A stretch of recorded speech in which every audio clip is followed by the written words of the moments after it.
প্রাপ্তির লক্ষ্যে সকলের অগ্রগতির জন্য অন্ত সাংবাদিক সম্মেলন ও মানববন্ধন আহ্বান করছি।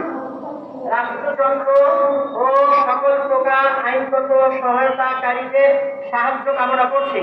উক্ত আব্দুল সালাম কমিটির কিছু ব্যক্তিদের সালামের সাথে ঐক্যবদ্ধ হয়ে তাদের লোক দেখিয়ে তার নিজের দিকে নিয়ে মসজিদের জায়গা জবরদখল করে ভোগ দখলে পায়তারা করছে।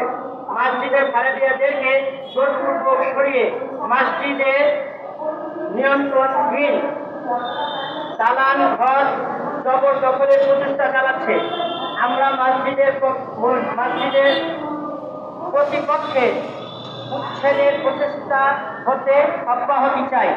আমরা সরকারি আধা সরকারি স্বায়ত্তশাসিত সকল প্রতিষ্ঠানের নিকট সাহায্য সহযোগিতা প্রার্থী। উক্ত সম্পত্তি নিয়ে বিভিন্ন আদালতে মামলা চলমান।